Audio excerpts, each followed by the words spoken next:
asegurar de que se oye bien. ¿Se oye bien al fondo? ¿Sí? ¿Arriba también? Bueno, buenas tardes a todos de nuevo. Gracias por la invitación. Verdaderamente, cuando una persona está detrás de ti 3 años, 3 años ha estado Blas detrás mío, para que encontráramos un espacio para organizar esto, pues te tienes que sentir, yo diría que al menos conmovido. Conmovido porque, bueno, los astros se unieron y hoy podemos celebrarlo. Siento una profunda admiración por lo que hacéis desde Cambi, las personas que estáis más en el día a día y las que de todas maneras, aunque no estéis tan al día a día, estáis conectados, porque creo que esto es lo que nuestra sociedad necesita. La mayor parte de los problemas que tenemos, por no decir todos, desaparecerían con mayor humanismo. Si en lugar de vernos como objetos, nos viéramos como personas con extraordinaria dignidad. Empecé a estudiar esto, ahora tengo 61 años, con 17 años, gracias a un libro escrito desde el campo de la medicina que hablaba de que los médicos griegos hace 2500 años, el gran padre Hipócrates entre ellos, el padre de la medicina, el juramento hipocrático que os sonará, habían descubierto algo absolutamente sorprendente. Habían descubierto que se podía curar con las palabras.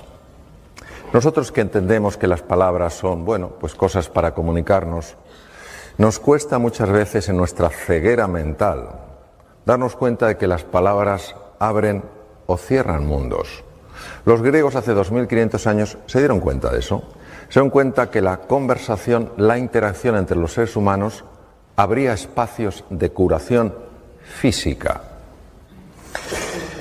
En aquella época esto era una auténtica proeza, porque imaginaros lo poco desarrollada que estaba la medicina, la cirugía, y que un grupo de personas cayeran en esto, cayeran en la cuenta que verdaderamente la conversación podía tener tal impacto en la salud, es algo verdaderamente notorio.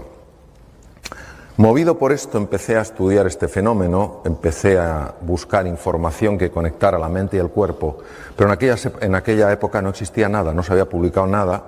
Busqué bastante porque todavía la medicina negaba no desde la negación dura y inflexible, sino desde que no se le ocurría que el cuerpo y la mente estuvieran conectados. Pero por fin encontré un artículo norteamericano que hablaba precisamente de esto, de una ciencia que es la psiconeuroendocrinoinmunología, que empezaba a mostrar que los procesos mentales afectaban al sistema inmune, que es el sistema de defensa del cuerpo, todos hemos oído hablar de él, nos defiende frente a bacterias, virus y tumores. Fui tirando el hilo y, bueno, tiré tanto del hilo que hace 12 años yo vi que ya tenía que dar un salto. Ya no podía estar con el nivel de cirugía con el que estaba y con el nivel ya de investigación y temas de esos en el que estaba. Y decidí dejar la cirugía, me reinventé, proceso muy difícil de entrada por el vértigo después de una cirugía de tantos años y una consulta muy grande, pero estoy sumamente agradecido y gracias, entre otras cosas, a ese salir de mi zona de confort, pues hoy tengo la suerte de estar con vosotros y con vosotras. Vamos a hacer un viaje juntos, entonces voy a pedir que pongáis la posición del cuerpo que pondríais para un viaje fascinante. Los que estáis de pie también se puede tener un viaje fascinante de pie, ¿a que sí? Bien. Vamos a hacer un viaje fascinante, obviamente no un viaje hacia afuera, vamos a hacer un viaje hacia adentro, que son los más fascinantes. Porque los de fuera, bueno, es raro que nos... Es difícil... Me ha quedado ahora mejor. Es que yo creo que cuando muevo el cuello voy a tener que estar así. Bueno, los viajes fascinantes, una de las cosas que tienen es la capacidad de sorprendernos, y no hay nada que nos pueda sorprender más que el viaje interior, porque el viaje exterior muchas veces, oye, pues ves cosas y dices, qué bonito, qué edificio, te impresiona, pero yo creo que lo que te sobrecoge es el ser humano, lo que te sobrecoge es la naturaleza, lo que se te sobrecoge de repente es ese atardecer que yo veía desde el aeropuerto de Alicante, ¿no? Eso es lo que te sobrecoge. Bien, a ver, sí. Eso es. Esto es de lo que vamos a hablar, lo tenéis en el programa, vamos a hablar de la magia que hay al otro lado del espejo. Soy muy aficionado a la mitología, mi último libro es un libro sobre la mitología y el despertar humano, y el espejo es el espejo de Narciso. Narciso en la mitología griega era aparentemente un joven guapísimo, un joven absolutamente con todo lo que una persona puede tener de atractivo, pero era muy arrogante, era muy soberbio. Él se sabía muy guapo porque todas las doncellas suspiraban por él. Y un día entró en el bosque, pero claro, Narciso en aquella época no se usaban tanto espejos, o sea, el espejo de hoy en día pues tiene su origen hace muchos años, pero en aquella época la fábula tiene tanto poder porque no había espejos, es decir, Narciso por alguna razón nunca se había contemplado. Él estaba sorprendido de que tuviera tanto efecto en las mujeres. Un día entró en un bosque y había una ninfa que se llamaba Eco porque la diosa Hera, la mujer y hermana de Hércules, se había enfadado con Eco y le había dejado una voz de tal manera que todo era un eco. Si decía hola era hola, hola, hola, hola, hola, hola, hola. Y entonces Eco vio pasar a Narciso, que se metió en aquel bosque, inmediatamente se enamoró de él y salió con los brazos abiertos pues para encontrarse con él. Y Narciso directamente la despreció. Ella se retiró sollozando al bosque y él encontró algo que nunca había encontrado, encontró un pequeño estanque. Y al asomarse en el estanque se vio reflejado. Se enamoró tanto de sí mismo que quiso atrapar la figura. Se lanzó al agua intentando atraparla y se ahogó. En ese estanque mítico, aparecía una flor, que era un narciso, que recordaba de alguna manera el paso de Narciso por allí. Pues todos somos de alguna manera Narciso, no porque algunos seamos especialmente guapos, que sabemos que no lo somos, pero sí porque todos a veces nos creemos que somos un poco más que el vecino. Un poco más listo, un poco más santo, un poco más sabio, un poco mejor formado. Y esta arrogancia, este no mirar más allá del espejo tiene enormes repercusiones. Lo que se perdía Narciso era una visión más amplia de la realidad. Cuando Narciso miraba y se veía reflejado, solo podía verse a sí mismo. Estaba totalmente centrado en él y era incapaz de ver a nadie, ni siquiera a Eco. A Eco no es que la despreciara, a Eco es que la ignoraba. ¿Hay mayor desprecio que no hacer aprecio? ¿Hay mayor desprecio que ser un mueble? Que estés en un sitio, a lo mejor un sitio modesto y que nadie que pase te saluda. Nadie te desprecia, pero tampoco te muestran aprecio. Es muy interesante lo que la medicina ha ido observando, lo que se ha ido descubriendo en distintos campos sobre el impacto que tiene esto. Y por eso nosotros en nuestro viaje de aventura, en nuestro viaje de descubrimiento, vamos a ir más allá del espejo. Ir más allá del espejo no solo es profundizar, ir más allá de nuestra propia imagen, trascenderla, ir más allá, sino también ampliarla para poder ver a Eco y a tantos seres humanos que hay a nuestro alrededor. Esto que veis aquí es absolutamente incomprensible, pero es una de mis grandes pasiones. Tú ves esto y dices, esto es una cosa que no tiene sentido. Esto se llama el ojo mágico. Y si entrenas la mirada desde esta distancia, me cuesta más, si entrenas la mirada te darás cuenta de que toma 3 dimensiones, aparecen 4 planetas, un delfín en 3 dimensiones y una tortuga. Esto es así, se llama así. Mirad, lo podéis encontrar muchas figuras en montones hay libros y tal y cual, entonces tienes que adiestrar la mirada y llega un momento en que se hace 3 dimensiones y lo que no tenía sentido lo tiene todo. Vamos a ver cosas que para la mente no tienen sentido, pero que para la vida lo tienen todo. Es decir, hoy vamos a aprender a mirar de una manera especial para ver en 3 dimensiones. Aquello que vale la pena ver en 3 dimensiones. Porque cuando tú ves, yo me puedo quedar mucho tiempo mirando estas cosas, porque cuando ya tienes habilidad, que no es cuestión más que dedicarle tiempo, es que son figuras tan bonitas y dices, no es posible, o sea, estoy viendo 3 dimensiones y parecía que no había nada. Bien, vamos a hablar de los 2 elementos que en mi experiencia personal he visto que son los que nos ayudan a ir más allá del espejo, a ir más allá de nosotros mismos. Uno es el encuentro. ¿Qué es el encuentro? Lo veremos. Es hallarte con la otra persona.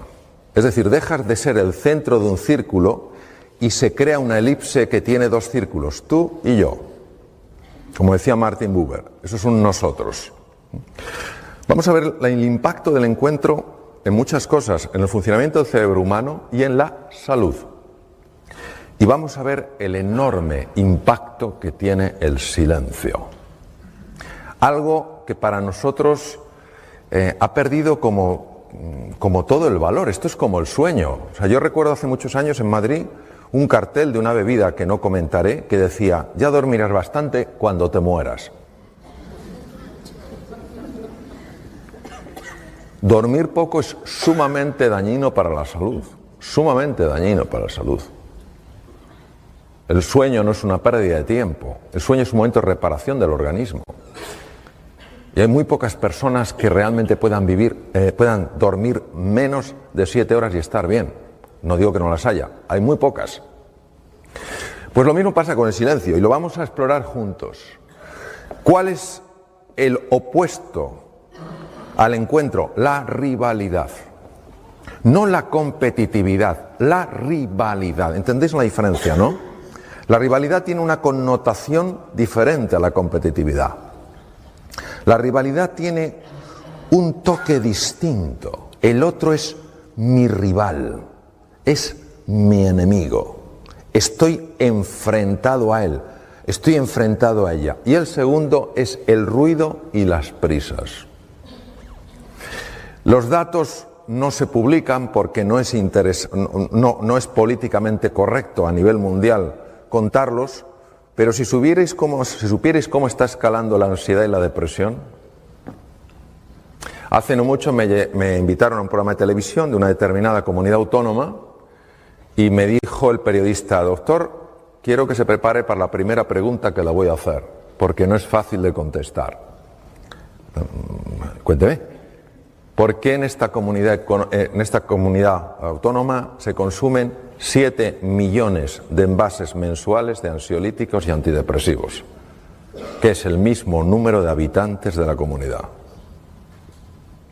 Y dije, porque esto no es la comunidad suya, es el mundo entero. Las prisas y el ruido mental enferman. El silencio sana. Y vamos a ver ¿por qué?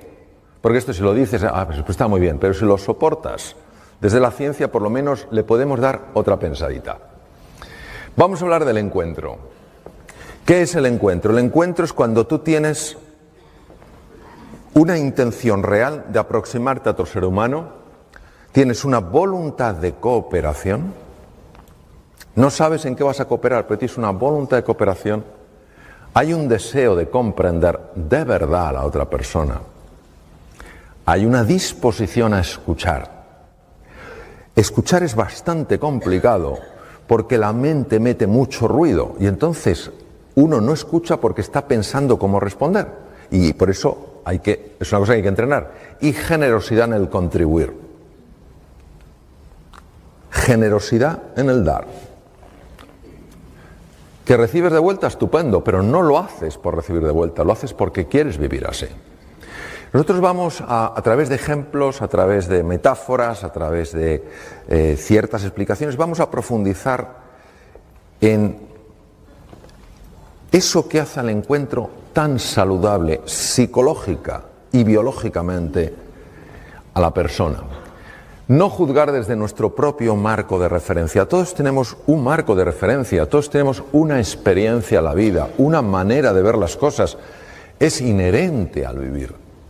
Y tendemos a filtrar todo lo que llega de acuerdo a ese marco de referencia. Y os voy a poner un ejemplo contándoos una historia sobre la que luego trabajaremos para que entendamos un poco esto cómo opera. En la antigua Roma hay una historia que dicen que había un senador llamado Casio, que era muy admirado por su sabiduría, por su cultura, por sus conocimientos, y era todavía más admirado desde que hacía poco tiempo, pocos años, se había casado con la mujer más hermosa de toda Roma y además la más rica. Esta mujer además le había dado un hijo varón que sin duda sería su heredero y claro, les parecía que este hombre todo lo hacía bien, era culto, era inteligente, en los debates en el Senado era siempre el que decía la cosa más relevante, se había casado por una mujer por la que suspiraban todos los romanos, encima una mujer con un gran patrimonio, en fin, lo tenía todo. Pero resulta que Casio anuncia que se divorcia de Helena, su mujer.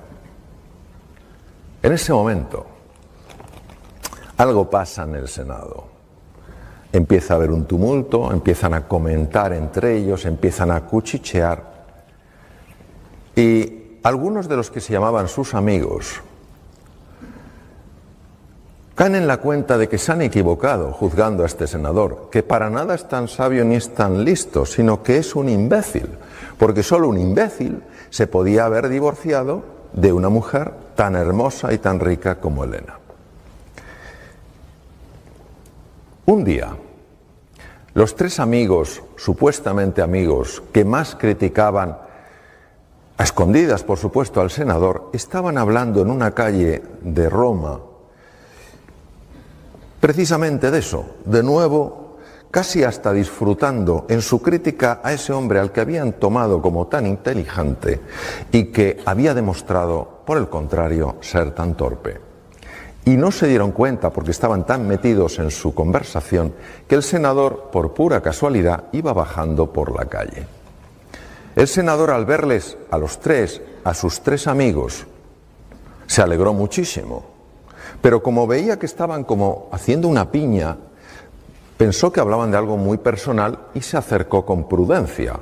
No empezó a gritarles, ¿qué tal estáis? Se acercó con prudencia, se acercó lo suficiente para escuchar con perfecta claridad cómo le criticaban. De repente, uno de los tres notó la presencia del senador. Senador, pero ¿por qué no nos has dicho que estabas aquí? En fin, tenías que habernos avisado. ¿De qué hablabais? El hombre sabía perfectamente que lo había oído todo. Por tanto, no podía disimular. Y dijo, senador, tienes que entendernos. En fin, no digo que sea correcto lo que hemos hecho, pero tienes que entendernos, hombre. Siempre te habíamos tomado por una persona muy sensata, muy sabia, y claro, no, comprende que nos ha descolocado que te hayas divorciado de Helena, una mujer por la que suspiraba toda Roma. El senador no contestó. El senador se agachó, se quitó una sandalia y se la dio. Dime qué te parece mi sandalia. El hombre cogió la sandalia. ¿Qué tiene que ver la sandalia, senador? Esto no tiene nada que ver con lo que hablamos. Tú simplemente dime qué te parece mi sandalia. El hombre, sin comprender muy bien aquello, tomó aquella sandalia, empezó a observarlo y tocó una piel tan suave que jamás antes había tocado nada igual. ¡Qué piel! Pero qué suavidad, cómo se desliza la mano. Jamás toqué una piel tan suave. Y entonces se fijó en la hebilla, una hebilla de oro macizo, con una orfebrería, con una filigrana tan compleja, que jamás había visto a nadie capaz de hacer algo tan exquisito. Dijo, ¿y esta hebilla? ¿Esta orfebrería? ¿De dónde puede salir algo tan perfecto?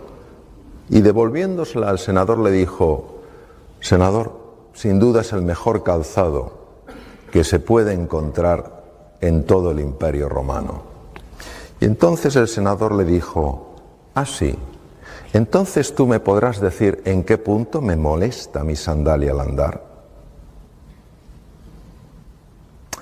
Esto es lo que nos pasa muchas veces, es decir, Independientemente no es un justificar si la razón fue o no fue. Es que aquella sandalia aparentemente tan bella no era cómoda, pero había que convivir con ella para verlo. Tener en cuenta que cuando hablamos del encuentro no hablamos de estar de acuerdo, estamos hablando de entender a la otra persona. Decía, sé amable pues cada persona con la que te cruzas está librando su ardua batalla. No lo sabemos. No sabemos por lo que está pasando un ser humano. No sabemos si está en un invierno en su vida.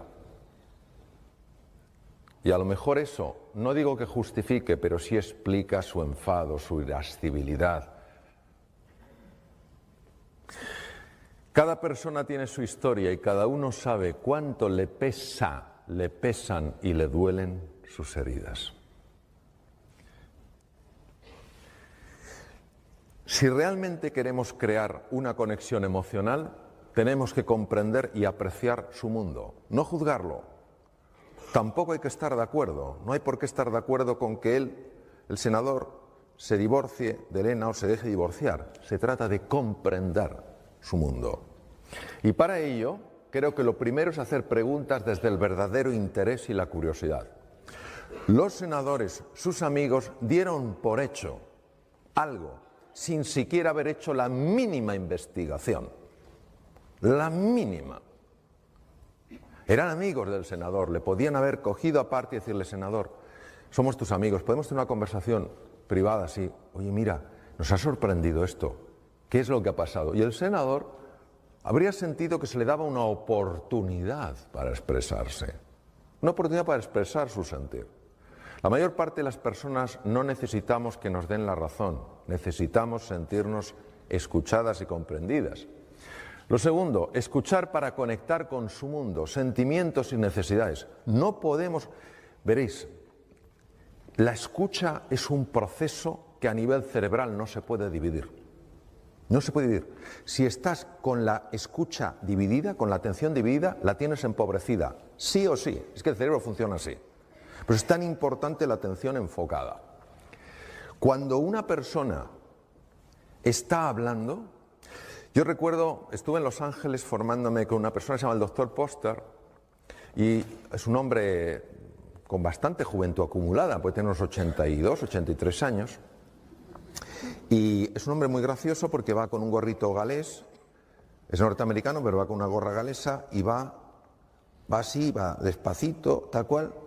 Aunque hay gente con esa edad, mi madre tiene 89 y va a pilates, o sea, pero él iba así. Pero cuando se sienta, eso hay que verlo, se transforma. Cuando se sienta a escuchar, entonces una ocasión yo le vi en un ejercicio de escucha con una psicoterapeuta, solo estábamos médicos, psicoterapeutas, estábamos con él trabajando, le vi algo asombroso. Yo jamás había visto a nadie escuchar así, nunca en mi vida. Era algo que se podía tocar, sentir, palpar, indescriptible con el lenguaje, inefable, no se puede escribir con palabras. Pero tuvo un efecto increíble porque aquella psicoterapeuta, que seguro que hacía un papel estupendo, como todo ser humano, arrastraba heridas. Salió una herida cuando tenía 5 años. El nivel de escucha de este hombre me produjo tal impacto que le dije, profesor Poster, yo he visto algo extraordinario, me gustaría que me dijera, a ver Mario, ¿qué es? Digo, yo le he visto escuchar a usted como no he visto escuchar a nadie en mi vida. ¿Cómo lo hace? Y va el hombre, y como diciendo, aquí va a haber suspense. Y me dice, es que cuando yo me siento frente a alguien, Mario, no dejo que algo se siente conmigo. Y se calla. Le digo, mire usted, yo me he hecho 14.000 kilómetros para venir por aquí, para venir con usted. No es suficiente. Diga más cosas. Dígame qué es lo que no deja que se siente con usted. Y me dijo, la preocupación. Cuando yo me siento con una persona, no dejo que a mi lado se siente la preocupación. ¿Preocupación de qué? De otras cosas que tengo que hacer, de lo que tenía que haber hecho, de lo que tendré que hacer. Y luego afortunadamente siguió y me dijo, cuando yo me siento delante de un ser humano, quiero claramente transmitirle a esa persona que ella para mí en ese momento es todo mi mundo. A ver, estamos en familia. Cuando alguien te presta atención de esa manera, ¿cómo no te vas a sentir valioso? Te sientes como la joya de la corona. Pero cuando alguien no te presta atención de esa manera, lo que el ser humano siente, lo que uno siente es, no debo valer mucho cuando se me presta tan poca atención. Procesos automáticos, por cierto. Haz que se sienta comprendida. Sencillamente. Son cosas muy sencillas, pero nada fáciles, porque la mente interfiere. Por eso es la importancia del silencio. ¿Por qué es tan importante el encuentro? ¿Cómo nos afecta la rivalidad? Nada de lo que vais a ver aquí lo aprendí en los 6 años de mi carrera de medicina, donde por cierto estudié mucho. Tuve que dar muchas vueltas por el mundo para enterarme de esto. Cuando creo que esto es esencial incorporarlo en todos los niveles de la sociedad. Vamos a ver. Os presento al profesor Hans Selye, la máxima autoridad que ha habido en el mundo en todo lo relacionado con el estrés. De origen húngaro, formado en Praga, se fue a la Universidad McGill en Canadá como ayudante de laboratorio y acabó siendo el jefe de todo el departamento de investigación después de los 25 años. Cuando hablas de estrés, hablas de Selye, porque Selye fue el gran descubridor de los mecanismos del estrés. Y os voy a contar un poco lo que pone aquí. Selye habla de que hay un momento en el que cuando una persona está, homeostasis que decía equilibrio, está en equilibrio y se encuentra con algo que lo vive como una amenaza, por eso se activa la alarma, una amenaza, y la amenaza no tiene que ser física, no tiene que ser que te encuentres con un tigre por la calle, puede ser la amenaza a sentirte criticado, la amenaza a sentirte avergonzado, la amenaza a sentirte humillado, ¿vale? O sea, amenazas emocionales, y él habla específicamente también de ellas. Observar lo que pasa. Se produce un intento de resistencia. La resistencia produce un enorme desgaste en el ser humano. Una enorme resistencia. Intentando o contraatacar, pues tú más. ¿Sabes lo que os digo? Pues tú más. O huir, yo quiero salir de aquí y me quiero esconder, o bloquearte. Son las 3 formas de resistencia que utiliza el ser humano y también los animales. Y fijaros lo que dice Selye. Y bueno, lo dice y sabemos que es así. Pero el primero que dijo fue él. Cuando estás mucho tiempo en esta fase de resistencia, llegas a lo que se llama exhaustion stage, la fase de agotamiento, de breakdown, de hundimiento, y aquí es donde hay más posibilidades de que aparezca la enfermedad. Porque el organismo se ha agotado de tanto resistirse. Se ha agotado. O sea, imaginaros que alguien me está empujando y yo estoy así. Claro, después de un rato yo estoy que no puedo con el cuerpo. Lo bonito es ver cómo el encuentro afecta a esa fase del agotamiento.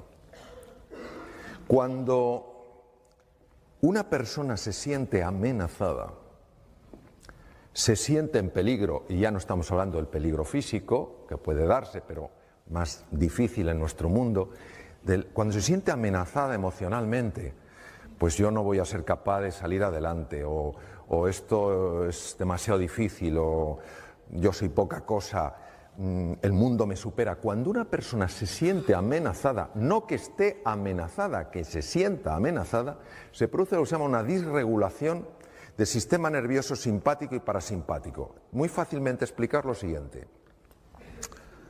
Aparte del cerebro, cerebelo, la médula que todos conocemos, y de los nervios periféricos, los sensitivos, los motores, etc., hay toda una división importantísima. El sistema nervioso se llama sistema nervioso vegetativo o autonómico, porque siempre se pensó que iba, entre comillas, a su bola.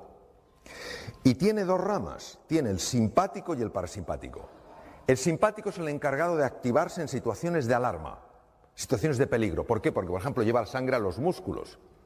Si nos persigue un tigre, imaginaros, cuando éramos en la época del Paleolítico, si nos persigue un tigre dientes de sable, la sangre donde tiene que ir es a los músculos para correr más, no al tubo digestivo. A nadie se le ocurre que si te persigue un tigre dientes de sable y pasas debajo de una higuera llena de higos maduros, digas, qué maduros que están, hagamos una paradita.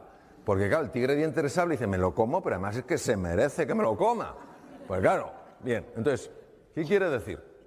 Que el sistema nervioso simpático se activa en situaciones de alarma, situaciones de amenaza.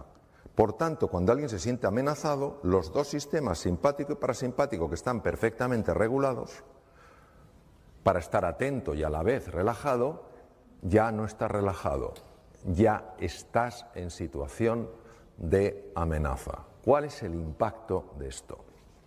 El impacto de esto, de la hiperactividad del sistema nervioso simpático, es muy conocido. Y os voy a contar una historia que yo viví para que sea más claro de entender, y sobre la propia historia, que es una historia que yo la viví cuando estaba en mi práctica clínica, hace ya unos años, pues nos va a dar mucha luz para entender luego lo que ocurre en el cuerpo.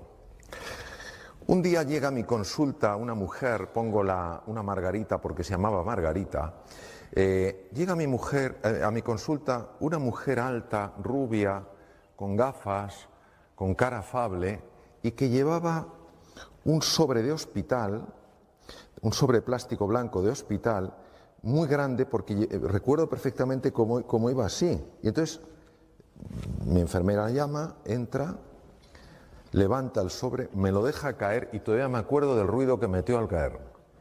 Han pasado muchos años. Me mira a los ojos y me dice, doctor, no puedo más, ayúdeme, por favor. Digo, bueno, cuénteme, ¿qué le pasa? Dice, mire, doctor, llevo 3 años con un dolor de estómago horroroso. Me han hecho de todo, le traigo todas las pruebas, una cosa así, le traigo todas las pruebas, estoy con omeprazol, ¿sabéis lo que es omeprazol? Como decían los hermanos Mayo, bienvenidos al club, ¿sabes? Estoy con omeprazol, con 40 miligramos de omeprazol, entonces no existía el lansoprazol, pantoprazol, solo existía el omeprazol, que era una medicación que te deja el 90% del estómago sin secreción. Dice, no me encuentran nada, me han hecho de todo, pero yo no puedo seguir viviendo así. Señora Margarita, tengo que echar una ojeada a las pruebas. Y sí, doctor, estuve 1 hora, y estoy acostumbrado a ver esas pruebas, claro. Estuve 1 hora viendo aquellas pruebas, todo normal. ¿Sabéis lo que son las endoscopias? Eso de abra la boquita que no se va a enterar.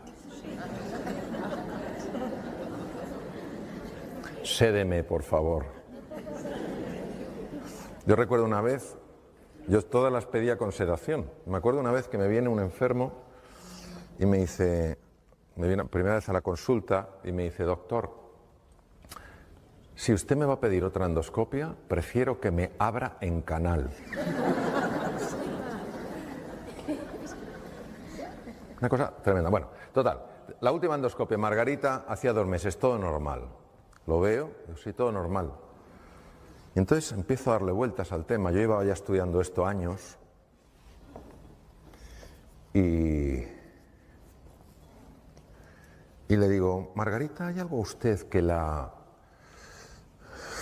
afecte mucho emocionalmente, que lo esté viviendo como una situación de amenaza o algo así? Y se queda ella mirando y dice, no, doctor, yo estoy casada, tengo mis hijos, todo va bien, están todos bien, sanos, gracias a Dios. Tengo, en fin, en casa no pasamos apuro económico, no hay nada. Digo, no me refiero a algo que realmente a usted le haya generado un gran susto o una gran preocupación, sino algo que cada día o casi todos los días le genere un poco de tensión, un poco de desagrado. Entonces se queda callada y dice, sí, doctor, hay algo. Digo, ¿qué? Mi jefe, no le soporto. Y en ese momento me vino como un insight, dije, Margarita, ya tengo una posible solución para usted. Y nunca lo olvidaré. Me dice, doctor, ¿me va a subir el omeprazol? Digo, Margarita, está usted a dosis máxima, no le puedo subir el omeprazol. Y va y me pide como en tono suplicatorio, ¿me pedirá entonces otra endoscopia? O sea, nadie me ha pedido así una endoscopia.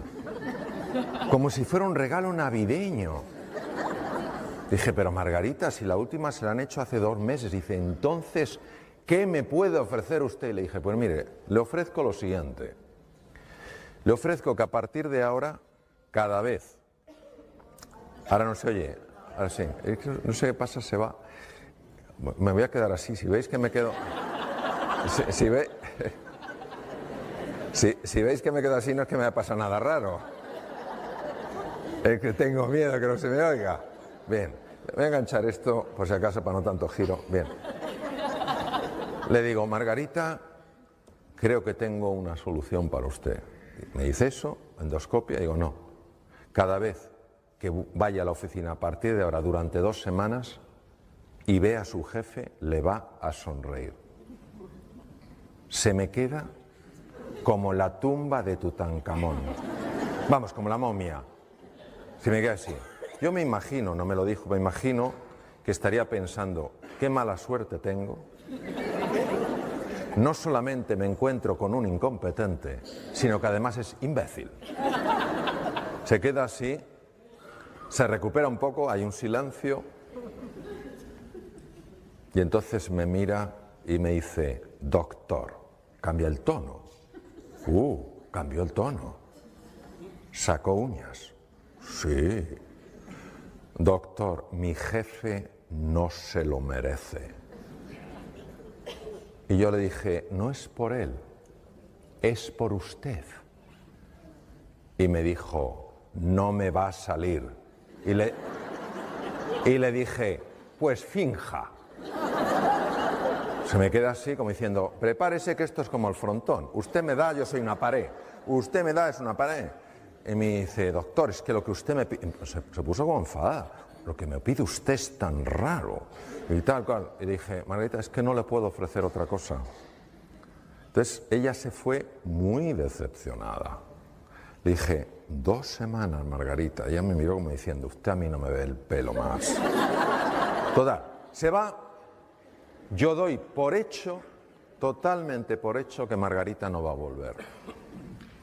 A las 2 semanas, yo de tanto quirófanos, consultas y tal, pasan 2 semanas, pasan 15 días, estoy sentado de nuevo en la consulta, en el mismo sitio, mi enfermera tiene la lista de los enfermos y tiene preparadas las fichas, pero yo normalmente ella va entrando y va saliendo, busca al enfermo, lo trae y ya me da la ficha, eso. Empiezan a pasar enfermos y entonces sale y resulta que fuera estaba Margarita. Entra mi enfermera, maravillosa, se llama Pilar, y Margarita desde fuera, antes de entrar, me mira y me dice, hola doctor. No había entrado en la consulta yo. Hola Margarita, que me acordaba. Doctor, si no lo veo, no lo creo. Yo, entre Margarita. Aquí hay una historia que usted me va a contar. Se sienta y digo, cuénteme Margarita. Dice, doctor, lo primero que quiero decirle es que ya no me duele nada el estómago. Dice, pero le voy a contar todo el proceso porque le va a interesar. Y yo, desde luego. Suelte, cuénteme. Dice, mire, yo salí de aquí, entonces para y dice, doctor, primero, segundo le voy a decir una cosa, es usted un médico bastante raro, ¿eh? Y le dije, sí, eso me han dicho. Dice, bueno, le cuento. Yo salí de aquí pensando que era una estupidez lo que me había dicho. Pero no sé por qué decidí probarlo. Total, me había dicho 2 semanas. Dije, lo voy a probar, voy a experimentar, a ver si lo que me ha dicho ese loco funciona. Digo, cuénteme. Dice, mire, el primer día, tuve que utilizar todos los músculos del cuerpo para esbozar una tenue sonrisa. Pero conforme fue pasando el tiempo, algo cambió. Me fue más fácil la sonrisa, pero han pasado una serie de cosas muy interesantes. Digo, cuénteme. Dice, la primera de ellas es que usted no sabe lo que mi jefe ha cambiado. Dice, es otro. No le reconocería. Otro. Mucho más amable, mucho más humano. Otra cosa, no sé qué le ha pasado. Algo en su casa se ha debido arreglar, no sé qué. Otro. Lo segundo, como le digo, doctor, es que se me ha quitado por completo el dolor de estómago. Pero no me he quitado el omeprazol hasta que usted no me lo dijera.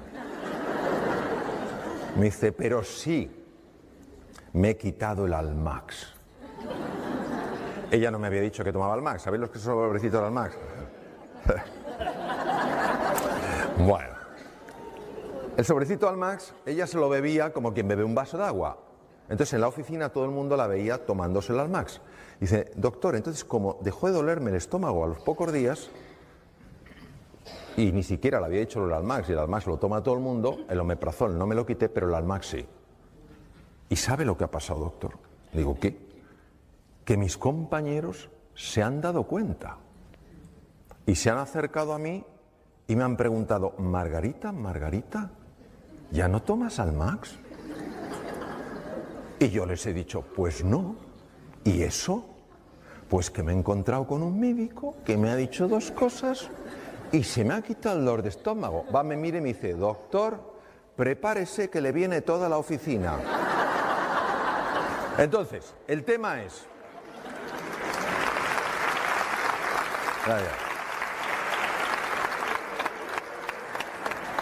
Uno se pregunta, ¿cómo es posible esto? Y ya tenemos una explicación. Tenemos una explicación de por qué el omeprazol no hacía nada y tenemos una explicación de por qué su jefe cambió. Y la explicación ya se conoce. Cuando una persona se siente amenazada, se activan unos núcleos en el cerebro que se llaman amígdalas. Siempre digo lo mismo, pero es que no quiero que haya confusión. Cuando hablo de amígdalas en el cerebro, no estas. Porque en una ocasión, con un grupo de pocas personas, no llevaba imágenes, no llevaba cerebros, que a veces llevo cerebro, empecé a hablar de las amígdalas y una persona empezó a ponerse súper pálida. Y yo digo, este se me cae redondo. Digo, ¿qué le está pasando? Digo, oye, ¿te encuentras bien? Y me dice, no. Digo, ¿pero qué te pasa? Y dice, que estoy entendiendo toda mi vida. Y ya no tiene remedio. Me las quitaron de pequeño. Vean. La confusión viene de que amígdala en griego es almendra y se parecen a estas, pero no son estas. Está en el cerebro. Es nuestro detector de amenaza. Cuando la amígdala se activa ante la percepción de una amenaza, lo primero que hace es robar sangre de la parte anterior del cerebro, lo cual produce cambios muy importantes en la percepción de nuestros recursos, porque al activarse la amígdala y reducirse el aporte de sangre a la zona anterior del cerebro, se pierde capacidad de comprender, se pierde capacidad de aprender, se pierde capacidad de ser creativo y se pierde capacidad de tomar buenas decisiones. Por eso cuando tú, Blas, antes hablabas del sentido positivo de la vida, incluso en la enfermedad, es muy importante porque si tú la enfermedad solo la vives como una amenaza, no podrás encontrar recursos naturales que tienes que te pueden ayudar a tomar vías que favorezcan la curación, porque ni siquiera las verás. Por eso un niño, una niña en un colegio, en una escuela, un estudiante en una universidad, donde sea, una persona en una empresa, que se sientan amenazados, no que estén amenazados, que se sientan amenazados porque no hay una cultura de encuentro, de cordialidad, de afecto, y activen estos centros, no importa lo inteligentes que sean, no podrán comprender, no podrán aprender, no podrán ser creativos. No porque no lo tengan, sino porque cuando se activan las amígdalas, el riego de la zona anterior del cerebro se reduce. Y esto explica perfectamente por qué determinados jóvenes que no van bien en un contexto y no aprenden, cuando les cambias el contexto, les cambias la forma de enseñanza, aprenden y aprenden muy deprisa. Pero es que el efecto en el cuerpo es también muy marcado y uno de los efectos es en el estómago. Cuando una persona se siente amenazada, y Margarita se sentía amenazada por su jefe, que no necesariamente la estaba amenazando, pero ella se sentía amenazada, el sistema nervioso simpático hace exactamente lo mismo que si te persiguiera un tigre. El tubo digestivo lo paraliza. ¿Entendéis? Porque no te vas a poner a comer si te persigue un tigre. ¿Qué pasa con un estómago que se paraliza? Un estómago que se paraliza es un estómago a través del cual la comida no puede fluir bien. La comida, cuando no fluye bien, se estanca. Cuando se estanca, se pudre. Cuando se pudre, fermenta. Cuando fermenta, produce gas. ¿Qué hace el gas? Hincha las paredes del estómago. No hay medicación, bueno, algunas que te reducen el gas, pero el omeprazol, por más que te baje el ácido, si el problema no es el ácido, el problema es la dilatación del estómago. En el momento en el que Margarita empezó a buscar el encuentro, al principio con una tenue sonrisa forzada, estaba mandando al cerebro un mensaje: tú no sonríes en presencia de la amenaza. ¿Os imagináis el tigre y que digas tú, ¡oh, qué oportunidad! ¡Oh, charlemos! No. Entonces, el simple hecho de el propio cuerpo disponerlo para el encuentro, y la sonrisa es así, es suficiente para que el sistema nervioso simpático se desconecte y se active el parasimpático. ¿Por qué se le quitó el dolor a Margarita? Porque el estómago empezó a funcionar. Ella no tenía ningún problema de estómago, por eso en las endoscopias no se veía nada, no había nada. Porque la dilatación no se ve en la endoscopia. Bien. Cuando al profesor Hanseli, del que os he hablado, le entrevistaron porque se hizo muy famoso, en una de las entrevistas de radio le hicieron una pregunta normal. Su respuesta fue singular. Estamos hablando de un fisiólogo puro que se pasó 25 años en laboratorios. No estamos hablando de un místico, no estamos hablando de alguien, de un filósofo, no estamos hablando de un gran humanista, hablamos de un biólogo puro. Le preguntaron, profesor Selly, ¿qué es lo que podemos hacer en una sociedad tan distresada? El distrés es el estrés negativo, como el de Margarita, el que daña. ¿Qué podemos hacer en una sociedad tan distresada para bajarlo? Contestación de Hanseli: ganarse el amor de su vecino. ¿Cómo es posible que este hombre fuera capaz de intuir cosas que se han descubierto muchos años después? Parte de la genialidad de él. Hoy en día sabemos que cuando una persona se encuentra con otra, con estos lazos de afecto, de cordialidad, de voluntad, de cooperación, automáticamente el cerebro produce una sustancia llamada beta-endorfina. Es un analgésico natural potentísimo. Capaz. Es como si tuviera algo y dijera, vuelve al centro, que te estás yendo.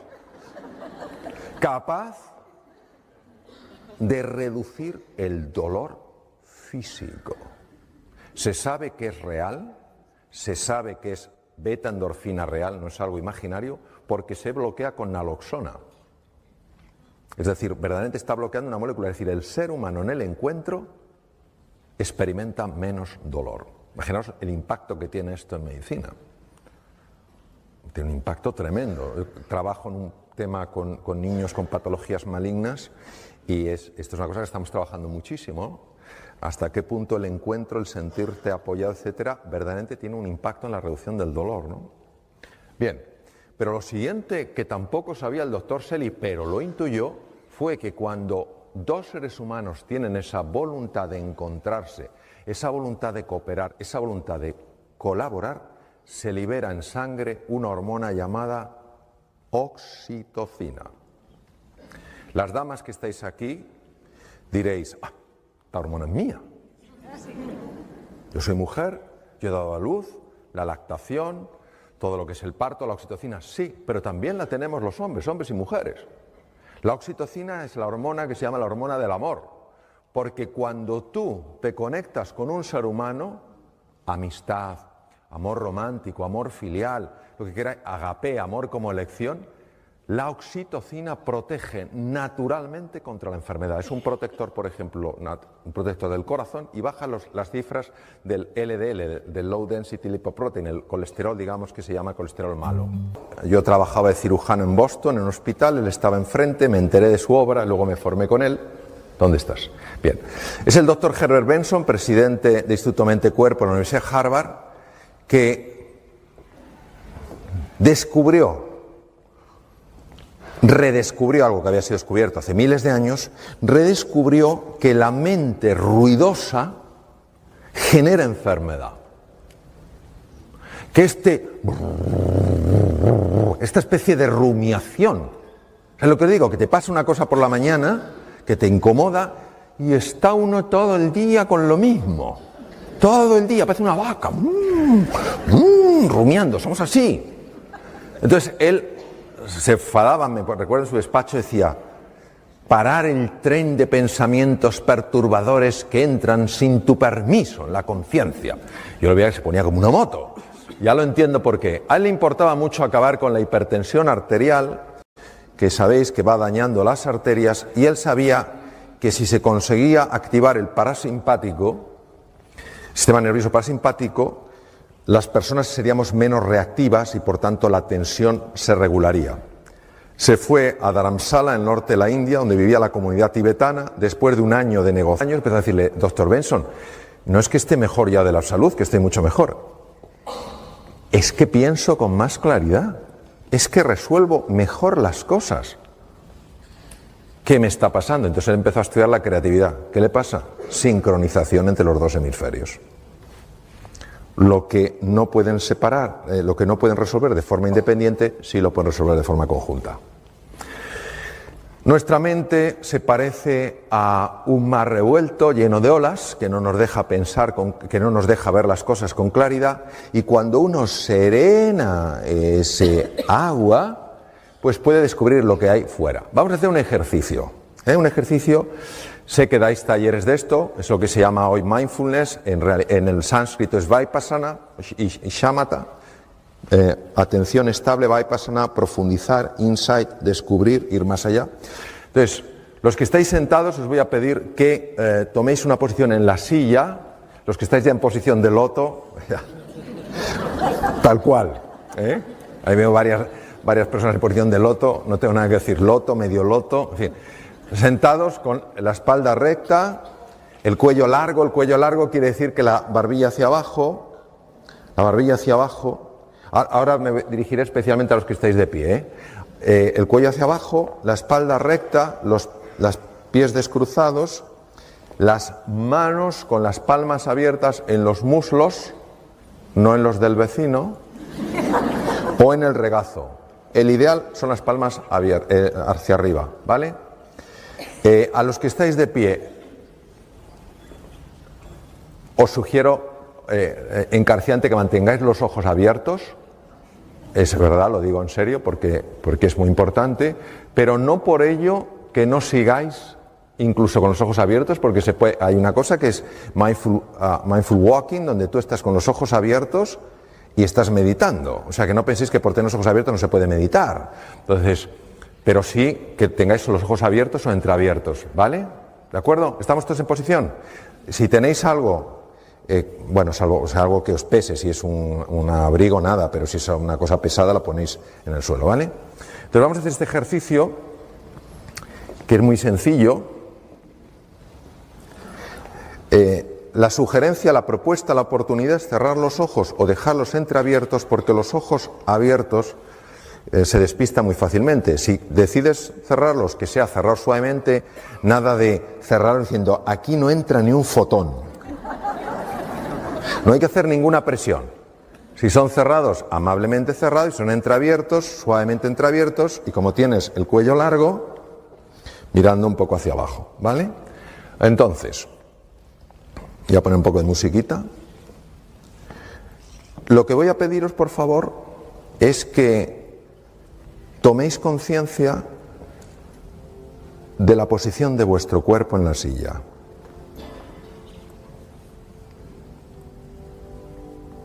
Los pies apoyados en el suelo. la espalda recta sin tensión, el cuello largo, como si nos tiraran suavemente de la coronilla con una pequeña cuerda, las manos amablemente apoyadas en los muslos, en el regazo.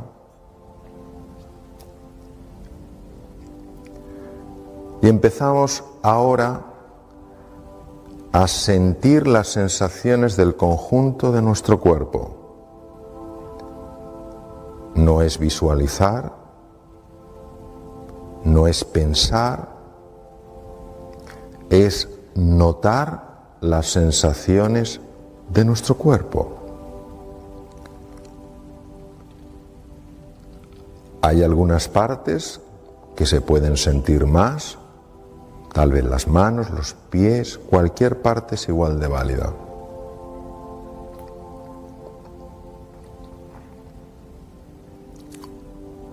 Y si algún pensamiento nos distrae, con amabilidad, con gentileza y con firmeza, volvemos a llevar nuestra atención a las sensaciones de nuestro cuerpo. Y si algún pensamiento nos arrastra a una experiencia pasada o una inquietud futura, tomamos conciencia y sin enfadarnos, con tranquilidad, con gentileza y con firmeza, llevamos de nuevo la atención a las sensaciones del cuerpo.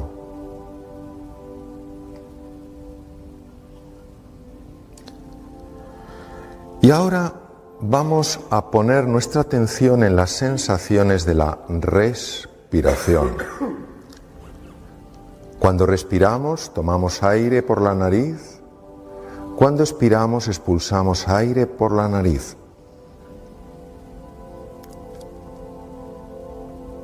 Y cada uno nota esa sensación de la inspiración y de la expiración con mayor intensidad en alguna parte del cuerpo.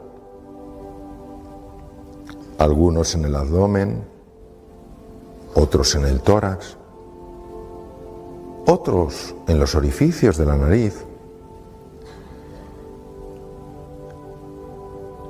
Y es la respiración la que nos va a ir introduciendo en el silencio. Un silencio del que hablaba Federico García Lorca. Escucha, hijo mío, el silencio. Es un silencio ondulado.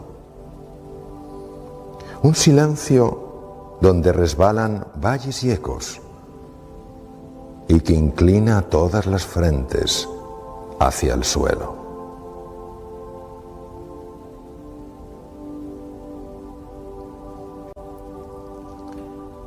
Vamos dejando que la respiración nos vaya conectando más y más con ese silencio que contiene los sonidos más bellos, con ese vacío origen de cualquier forma.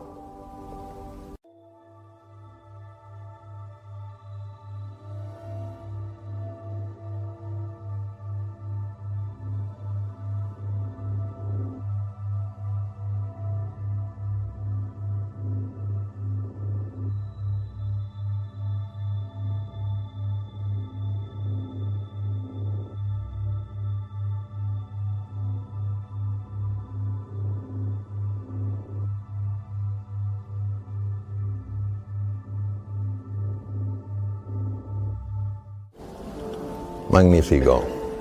Muy bien.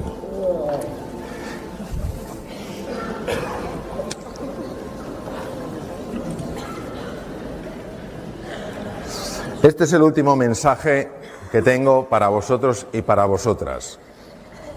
Las batallas, desde luego, se libran fuera, pero las guerras se ganan dentro. Muchas gracias.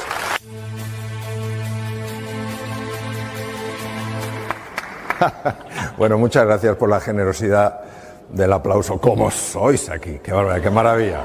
Vamos a ver, tenemos un ratito porque nos alargamos un poco. Tenemos un ratito para algunas preguntas, si queréis.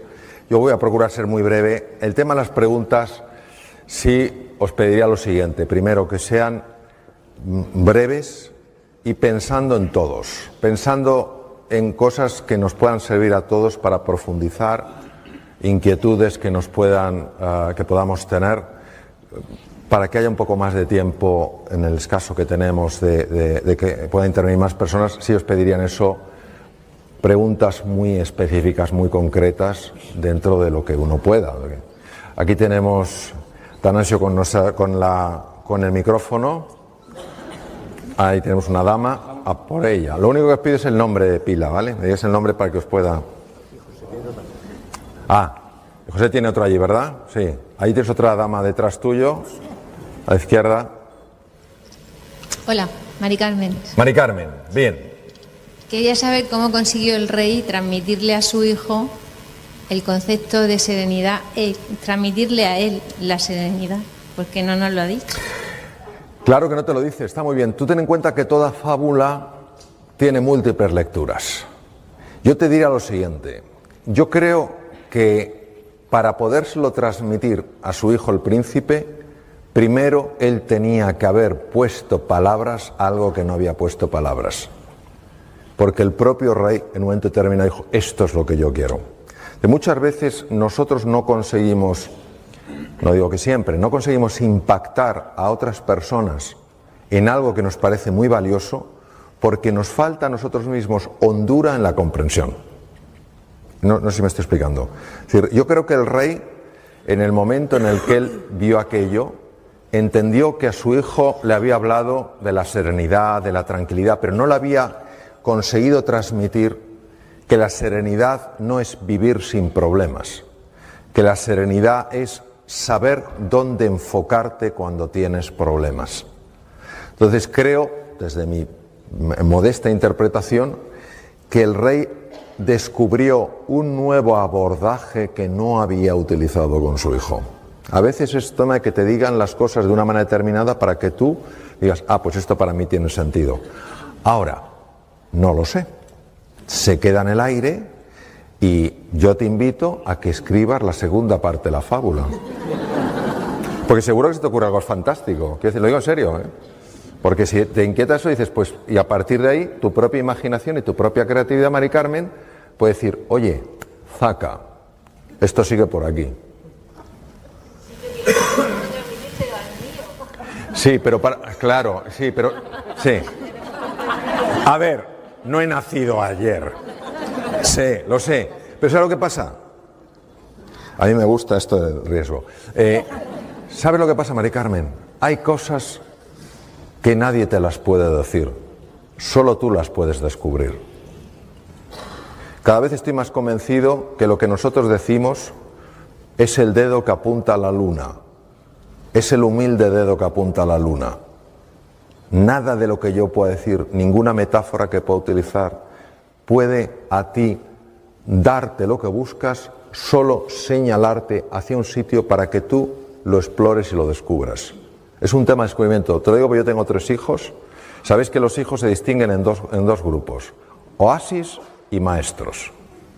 Hijo oasis, a cenar, lo dices una vez y está ahí. ¿Qué hay de cena? Espinacas, qué ricas.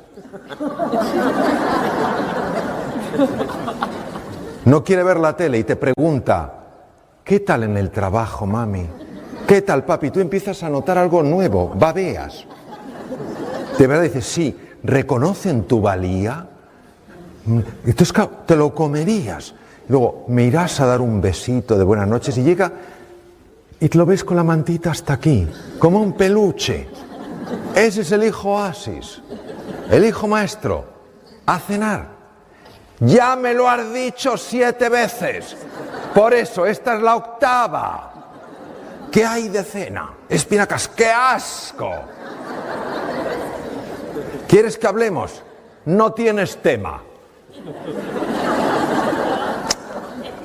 ¿Cuáles nos gustan más? Los oasis. ¿Cuáles necesitamos? Los maestros.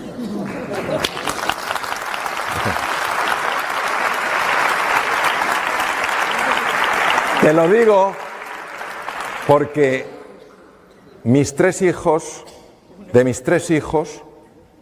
un oasis, Sócrates y Platón. Y no admito que nadie compita por esos lugares, ¿eh? Sócrates y Platón. Búscate otros. Séneca, Pitágoras, tienes muchos.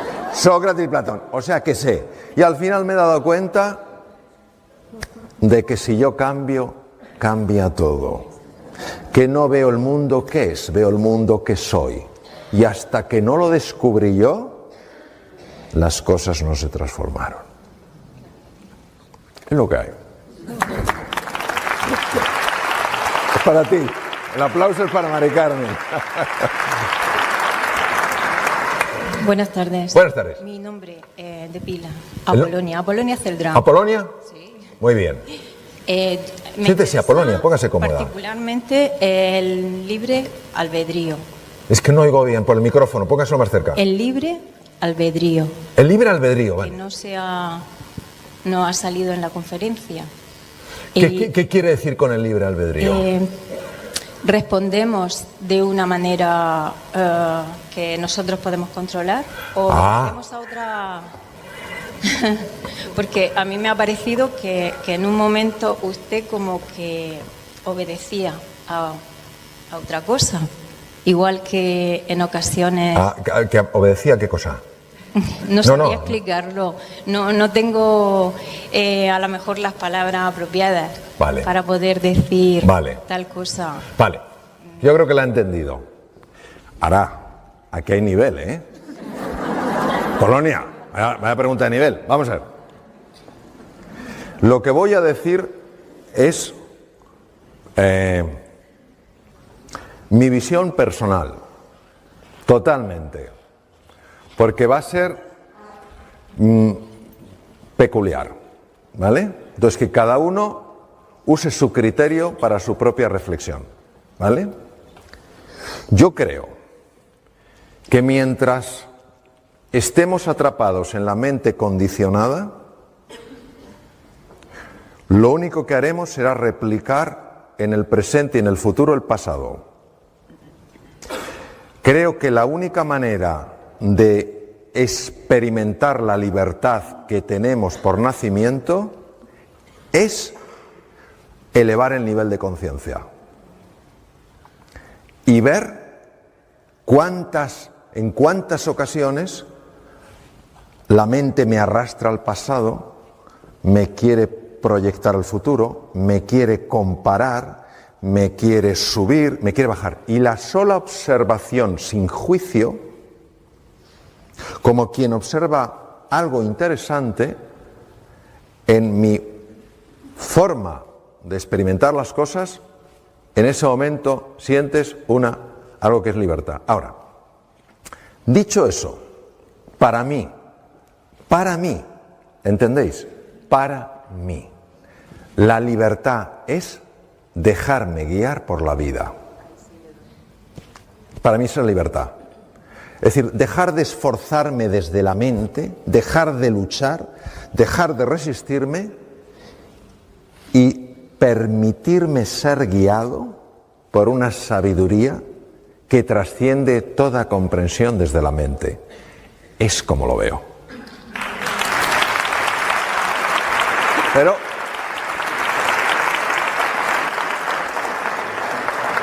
teníamos otro por allí, ¿verdad? Ahí tenemos otra dama. Perdón. Hola, soy Pilar. Pilar. Estaba interesada en el tema de la enfermedad, ¿no? ¿Se está oyendo arriba la pregunta? Vale. Yo también tengo 3 hijos, tengo oasis y maestros. Sí. Y estaba interesada en el tema de la enfermedad, el ejemplo que ha puesto del estómago y el omeprazol y de tal. Margarita, sí. Sí, podría decir algo al respecto sobre la celiaquía. ¿O es una patología? Porque claro, no paran de salir enfermedades nuevas y se ven desde muchos puntos de vista. Está muy bien, muy bien. Bueno, es muy bien, vamos a ver. Es un error conceptual pensar que el cuerpo y la mente van cada uno a su bola. Esto es como pretender... Oye, cuando me salgo un poco, me da, ¿eh? Me da, ¿eh? Es que no me permite nada. Vamos a ver. Esto es como la palma y el dorso. Se pueden distinguir, pero no se pueden separar. ¿Qué quiere decir? Que los estados emocionales, los estados afectivos son también estados corporales. El tubo digestivo contiene su propio cerebro. Para que os hagáis una idea, tiene 500 millones de neuronas y la médula espinal tiene 100. El tubo digestivo produce el 90% de la serotonina que maneja el cuerpo y el cerebro. La serotonina es la hormona más importante relacionada con los estados de calma, de serenidad, de felicidad. La mayor parte de las neurotrofinas, hormonas cerebrales que regulan la creación de nuevas conexiones, procede del tubo digestivo, el BDNF, por ejemplo. La mayor parte del sistema inmune depende del tubo digestivo. ¿Qué quiere decir? Que aunque estamos en el amanecer de una nueva comprensión, situaciones en personas normales, pero que puedan afectarle de alguna manera a su estado de ánimo, podrían sin duda tener una repercusión en cualquier órgano, en temas autoinmunes, en temas como la enfermedad celíaca, en un montón de cosas. Hay enfermedades, por ejemplo, como las enfermedades inflamatorias del intestino, colitis ulcerosa y enfermedad de Crohn, donde se sabe que una ayuda psicológica mejora excepcionalmente la enfermedad. ¿Qué quiere decir? El equilibrio, por eso, todo lo que es el mindfulness y todo esto, donde se está desarrollando en Estados Unidos, sobre todo, que empezó hace 30 años, en 79, en la Universidad de Massachusetts y en la Universidad de Harvard con Herb Benson, donde está desarrollándose en hospitales, porque sabemos que están ayudando a las enfermedades. ¿En qué grado? Decir que solamente el estado afectivo de una persona no es multidimensional, también comemos muchas porquerías sin saberlo, hay muchos alimentos que son muy tóxicos y que generan muchos problemas digestivos, pero sí es un factor. Es como cuando se habla ante la enfermedad. Dice, la actitud positiva. La actitud positiva es un factor importantísimo en la enfermedad. ¿Es el único? No, claro que no es el único. O sea, si yo me tomo, lo voy a decir un poco para que se entienda, si yo me tomo un bote de cianuro que mata 1 miligramo, mata a un caballo, no tengo nada que hacer. Pero hay un montón de trastornos donde el componente actitudinal, actitud quiere decir cómo me relaciono yo con una enfermedad, tiene un enorme impacto. Por ejemplo, una persona que tenga una enfermedad, aunque humanamente es lógico que se resista, que se enfade, si yo hago deporte, como sano, me inflo de zumo de granada, no sé qué tal cual. ¿Por qué me pasa a mí? No hay explicación, no sé por qué, pero esa resistencia sabemos que activa la amígdala y produce una subida del cortisol. Entonces, aceptar no es resignarse, es asumir que esa es la realidad que me toca, que esa es la tormenta en la que vivo y que a partir de ahora yo no me resisto a eso, sencillamente trabajo con eso. La pregunta más peligrosa que una persona puede hacerse con una enfermedad siempre que se quede enganchada es ¿por qué a mí? Porque no hay respuesta. No hay respuesta hoy en día. Pero dices, mira, este es el desafío, no lo entiendo, mi raciocinio no lo entiendo, no me gusta, es lo que hay, dejo de resistirme. Es un factor que usted da muchísimo, por ejemplo, en el MD Anderson en Houston, institución que conozco bien. Entonces, que se dedica solo al tratamiento de cáncer. Es decir, quiero transmitir lo siguiente. El estado de ánimo no es lo único que puede hacer sanar o enfermar a una persona, pero sí es un factor muy importante. Y cuando uno está haciendo frente a una enfermedad, sea la enfermedad celíaca, sea un Crohn, sea una patología maligna, necesita todos los recursos. No puede darse el lujo de quitarse uno.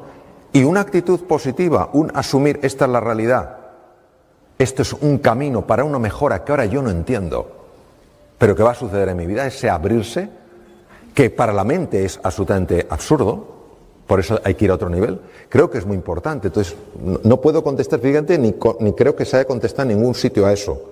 Creo que es una gran pregunta, lo único que diría es que hay muchos factores. Siento no poder llegar más hondo, ojalá. Donde no puedo llegar tengo que decir no sé. No me lo voy a inventar, claro.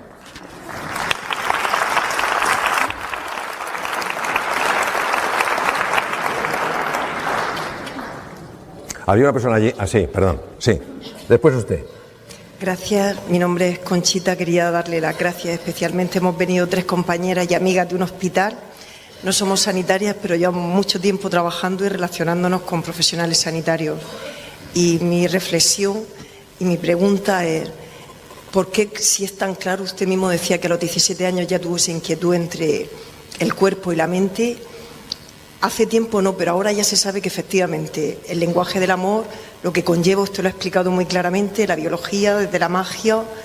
¿Por qué sigue habiendo en la sociedad una parte importante y en el mundo sanitario ese escepticismo para poder estar abierto y no solamente genera escepticismo, sino ironía o chanza, cuando lo único que podría redundar es beneficio en los pacientes, en la sociedad y en los propios profesionales? Muy bien.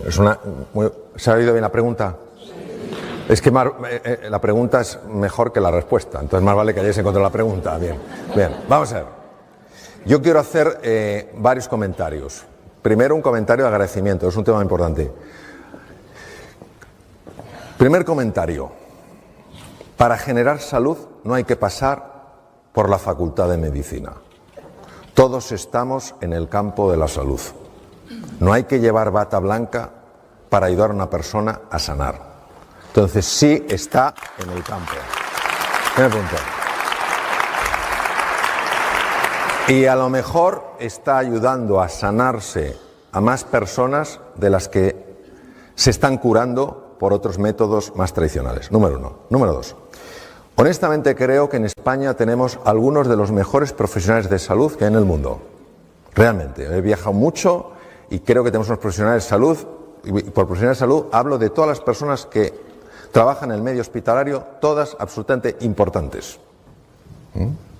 Todas absolutamente importantes, todas absolutamente claves. Ahora, pertenecemos a un paradigma, que quiere decir una forma de ver, en el cual en ese paradigma, en nuestra forma de ver, el que da los recursos para sanar es el médico, es el hospital. Y cuesta ver, porque no es un ver con los ojos, es un ver con la conciencia, cuesta ver que hace ya 2500 años nuestro padre Hipócrates dijo, a los médicos nos dijo, no nos olvidemos de que quien verdaderamente cura es el organismo. Cuando algo nuevo surge, las estructuras, las sociedades, las culturas se sienten amenazadas. Porque para la mente dualista de la que participamos todos, el control y el estatus son clave. Y nos puede dar la sensación de que en la cercanía, en el encuentro, pierdo control y estatus. Entonces me siento inseguro. Es una ficción. Es una ficción. Porque no hay nadie que se pueda sentir más seguro que cuando establece contacto con otro ser humano en encuentro. Entonces, es eso. Y de hecho, por ejemplo, el mindfulness, que está tan en boga, que procede del Vipassana y Shamatha en el sánscrito, en el 79 fue creada la primera clínica de gestión del estrés. Y ahora es un boom. Han pasado más de 30 años, que es lo que tarda un paradigma en cambiar. Eso es lo que pasa. Entonces, ¿qué pasa? Que yo creo que no hay que enfadarse, porque si uno se enfada, no está comprendiendo a la otra persona. Pero tampoco hay que dejar de hacer aquello que tú ves que funciona. O sea, ni le obligas a nadie a comprar tu idea, se la propones que se ríe. Es su opción, pero no la hagas la tuya. Que no te valoren algo, no quiere decir que no valga. Quiere decir que a lo mejor esos ojos todavía no saben valorar algo. Eso es lo que yo te diría. Porque en el momento en el que uno diga, tú eres un inculto, sabrás muy bien o mucha cirugía, pero no sabes de la relación entre la mente y cuerpo, en el momento en que uno se vuelve dogmático, genera inmediatamente rechazo. Platón lo decía, el orgullo nos separa, la humildad nos une.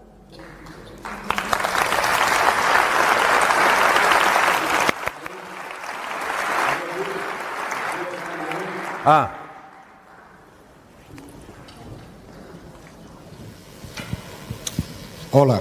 Hola. Vamos a ver, mi pregunta va de la siguiente forma.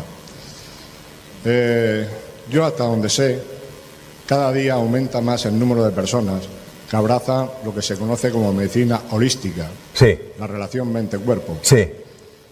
Y usted es un caso aquí. Es una persona que ha abrazado ese tipo de medicina. Sí. Hasta inclusive, y usted lo demuestra, cada vez aumenta más el número de personas que participan de la medicina convencional, pero que abrazan la medicina holística. Pero hay gran resistencia dentro de la medicina convencional a abrazar este tipo de medicina, relación mente y cuerpo.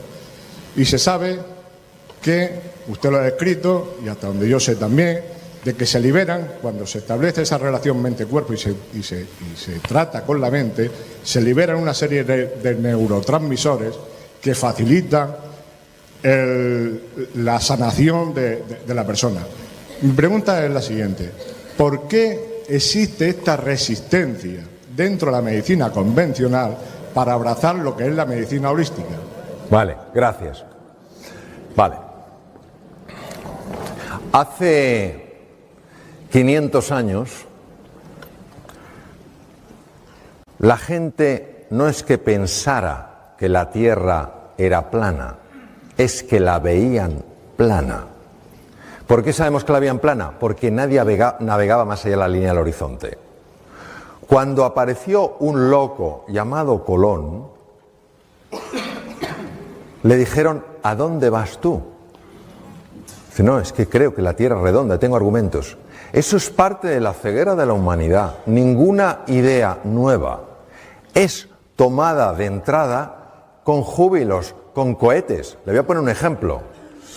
En 1968, la relojería suiza llevaba 150 años haciendo relojes.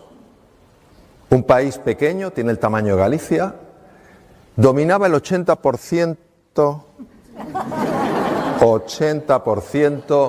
del negocio.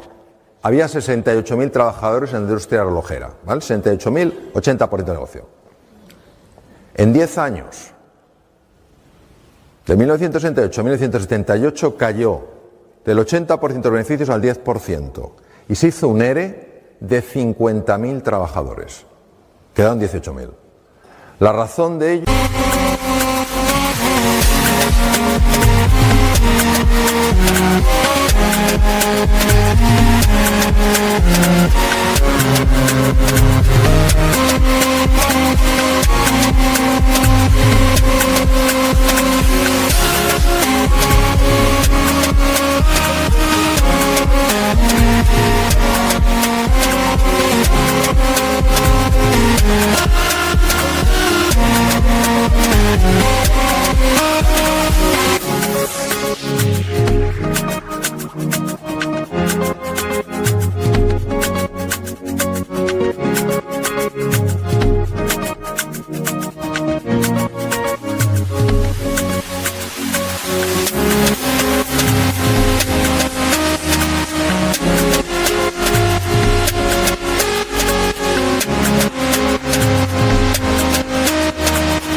fue la invención del reloj digital, que todo el mundo atribuye a los japoneses, pero fue desarrollado por un suizo, encargado por los fabricantes para crear el reloj del futuro. Se encerró en Neuchâtel, donde están los laboratorios de la relojería suiza, inventó el primer reloj digital de la historia, se le llevó a los fabricantes, que eran los que le habían encargado que creara el reloj del futuro, porque sabían que se puede morir de éxito, y ellos no querían morir de éxito. Vieron aquel reloj que daba la hora con absoluta perfección, pero que no tenía lo que un reloj tiene que tener: ni agujas, ni engranajes, ni cojinetes, ni rubíes. ¿Sabe lo que hicieron? Le echaron. Y él dijo: acepto que me despidan, pero lucharé por la mitad de la patente. ¿La mitad de la patente? Tribunales, llévesela entera. Ese mismo año, en la feria anual de relojería, el inventor puso el invento y Seiko y Texas Instruments sí fueron capaces de ver la dimensión. Mire, tener conocimientos de relojes, ¿tenían los relojeros suizos? Más que en el mundo. ¿Inteligentes? ¿Cómo no van a serlo para tener ese dominio? Pero es que estamos hablando de que el gran problema del ser humano es la arrogancia, la vanidad, el pensar que lo que ha sido hasta ahora será siempre. Yo comprendo que los relojeros no dijeran: ¡oh! ¡A la mierda los relojes de agujas! El reloj digital. No, pero podrían haber dicho: esto es un poco raro, pero ahora que viene la feria anual vamos a explorar. La mente dualista no quiere explorar, solo quiere juzgar. ¿Qué revela esto? Revela algo que no solo pasa en la sanidad. Albert Einstein fue a su plaza de profesor adjunto en la Universidad de Heidelberg en Alemania y para optar a la plaza presentó la teoría de la relatividad. ¿Sabe por qué no la admitieron? Porque dijeron que tenía un valor únicamente estético. Ha sido así toda la vida. Es parte de nuestra condición. Encontrarte con una persona que esté dispuesta a escuchar y explorar hay pocos, pero el caso es que sucede. Alguno de mis maestros, Herbert Benson, fue tomado, cardiólogo de la Universidad de Harvard, fue tomado como un rarito. John Kabat-Zinn, otro rarito. Pero aguantaron, porque creían. Y uno aquí empezó a abrir los ojos, otro aquí, y eso es la vida. Entonces, tenemos que entender que es parte de la vida, llevarlo con mucha serenidad y a la vez con la convicción, esto ya aunque no me mueva no suena. Sí, no, pero para que lo tengan ellos. Y además con la convicción de que vale la pena. Pero yo creo que es importantísimo eso, creer sin obligar a otros a creer.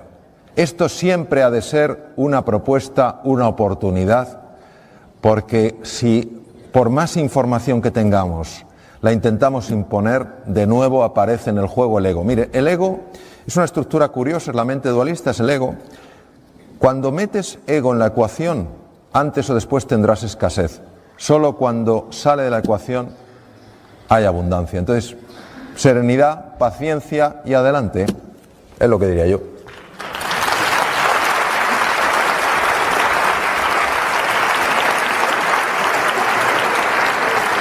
Bueno, debido al tiempo, vamos a hacer una última pregunta, van a hacer, y ya vamos a dar paso a la despedida de don Mario. ¿Sí?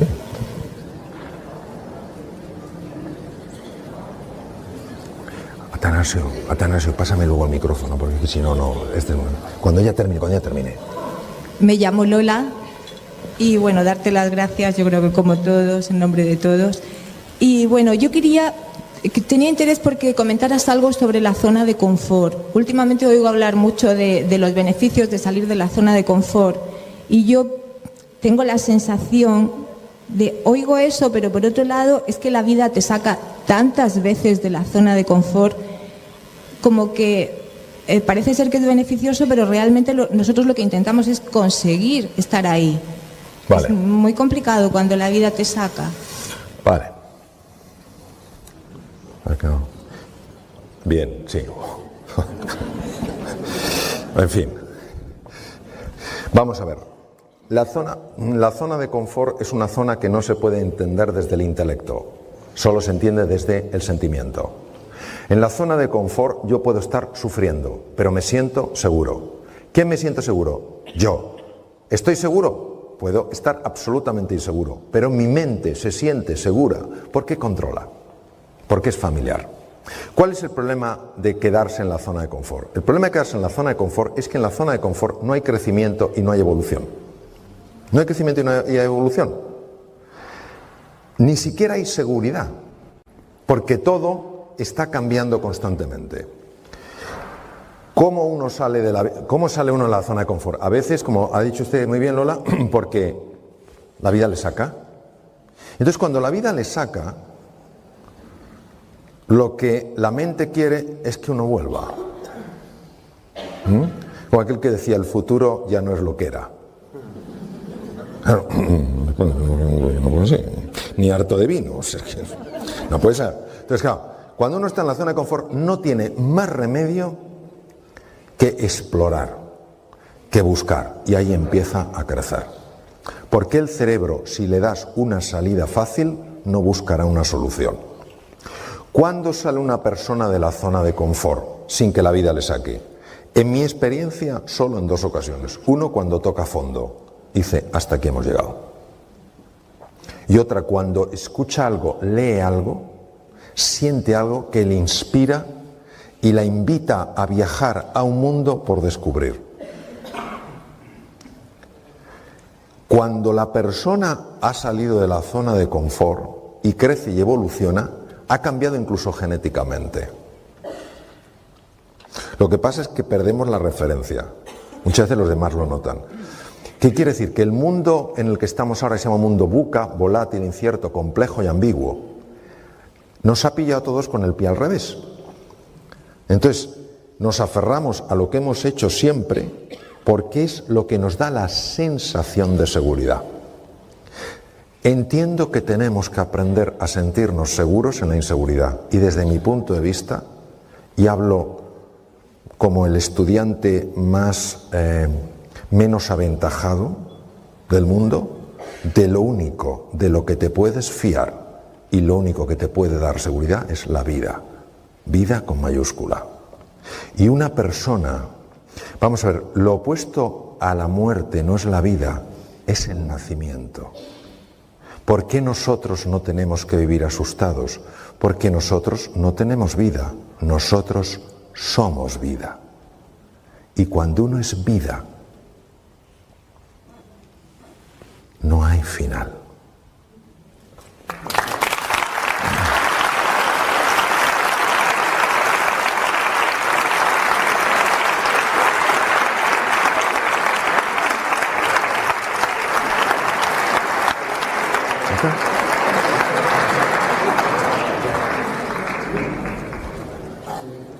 Sí. Bueno, pues con esto ya damos por finalizada esta conferencia.